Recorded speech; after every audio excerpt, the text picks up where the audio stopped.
একটু শুনতে চাই যে আওয়ামী লীগ যে কর্মসূচির কথা বলছে, তারা নানান রকম কর্মসূচি এবং শেষে সর্বাত্মক হরতালের মতো কর্মসূচির দিকেও যেতে পারে এবং এরকমটি বলছে। তারা বলছে যে তাদের যে নানান অনেকের সাথে তাদের আলোচনা চলছে, জোট সঙ্গীদের সাথে আলোচনা চলছে, বিভিন্ন শ্রেণী পেশার মানুষের সাথে আলোচনা চলছে। বাহাউদ্দিন নাসিমের একটি ফোনালাপ থেকে এটি শোনা গেছে। আপনারাও দীর্ঘদিন তাদের সাথে কাজ করেছেন, মানে নির্বাচন করেছেন, যখন কিনা বিএনপি নির্বাচন প্রত্যাখ্যান করেছে আপনাদেরকেও এই সময়ে স্বৈরাচারের দোসর বা এরকম ট্যাগ দেয়া হয়। সেখানে আপনাদের সাথেও কি কোনো আলোচনা আছে? আওয়ামী লীগ যেরকম আন্দোলনে যেতে চাচ্ছে, আপনাদেরও কি সেই আন্দোলনের কোনো অংশ বা যাবার কোনো পরিকল্পনা আছে কি? কি শারমিন, এই কি জনাব তাজ রহমানকে আমি জানতে চাইছিলাম। Thank you. আচ্ছা। শারমিন, 3টা নির্বাচন আওয়ামী লীগ করেছিল, তার মধ্যে 14তে বিএনপি যায় নাই, 18তে বিএনপি গিয়েছিল, 24-এ আমরা গিয়েছি, বিএনপি যায় নাই। 14-র পরে সমস্ত স্থানীয় নির্বাচনেও বিএনপি গিয়েছিল। নির্বাচনে অংশগ্রহণ করা কিন্তু ফৌজদারি অপরাধ নয়, বাট ইনক্লুসিভলি যদি নির্বাচন হয় সেই নির্বাচন নিয়ে বিতর্ক হয় না। তার বিতর্ক থাকতেই পারে, আলাপ আলোচনা হইতেই পারে। আমরা আমাদের রাজনীতি করার সুযোগ সুযোগ পাচ্ছি না। আমাদের প্রতিষ্ঠা বার্ষিকী দিয়ে এই সরকার পারমিশন দিচ্ছে না, জেলায় জেলায় উপজেলায় পারমিশন দিচ্ছে না। বৈষম্যরা আমাদের সাথে আমাদের প্রোগ্রামে বাধা দিচ্ছে। পুলিশ অন্য কোনো কাজ না করলেও আমাদের কাজে বাধা দেয়। আমাদের প্রতিষ্ঠা বার্ষিকী পার্টি অফিসের সামনে আমরা করেছি, ডিপ্লোমা ইনস্টিটিউটে পারমিশন চেয়েছিলাম, দেওয়া হয়নি। তো আমরা কারোর সাথে এখন জুট নিয়ে চিন্তা করছি না, আমরা আমাদের কার্যক্রম চালিয়ে যাচ্ছি। আগামী দিনে নির্বাচন এই সরকারের, এই অন্তর্বর্তীকালীন সরকারের অধীনে যদি ইউনূস সাহেব এরকম বক্তব্য দিয়ে থাকেন, তাহলে জাতীয় পার্টি তো চিন্তা করতে হবে আমরা আগামী দিনে নির্বাচনে এই সরকারের অধীনে কি যাব না যাব না, আমাদের চিন্তার সময়।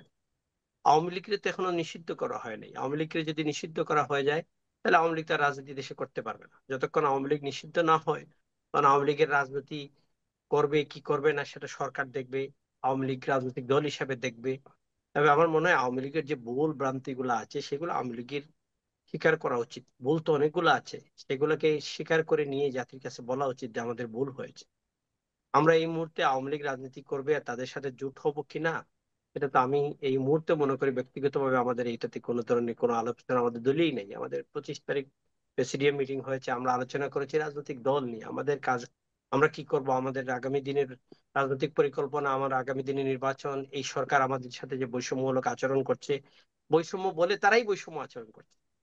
48টি নিবন্ধিত রাজনৈতিক দলের মধ্যে 17 থেকে 22টারে ডাকে, এর বাকিগুলার নাই। সেম থিওরিতে তো ইলেকশনে আওয়ামী লীগ করেছিল, আপনি তখন রিপোর্টে বাংলাদেশেই ছিলেন। এখন যেটি হলো, বাংলাদেশ কোন দিকে যাচ্ছে? আমরা কি নির্বাচনের দিকে যাচ্ছি, নাকি প্রলং করার জন্য আরেকটি এই দীর্ঘমেয়াদী একটা পরিকল্পনা হাতে নিয়েছেন?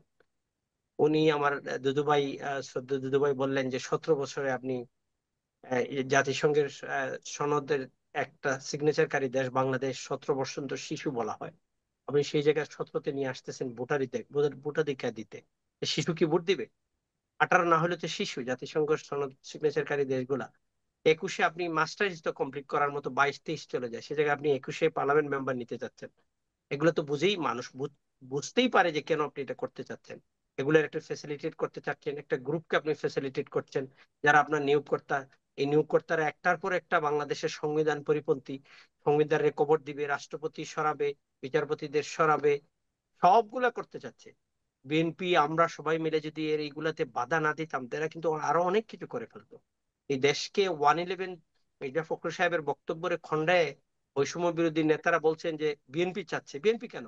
111 তো তৈরি হয়ে গেছিল যেদিন ওনারা রাষ্ট্রপতিকে সরানোর জন্য গণভবনের সামনে গিয়ে আন্দোলন করা শুরু করেছিলেন। সেদিন যদি বিএনপি বলতো না এটা হবে না, আমরা সবাই মিলে বলতাম না এটা হবে না, তাহলে তো সেদিনই 111-এর রাস্তা তৈরি হয়ে যেত। এটা বেকম হতো।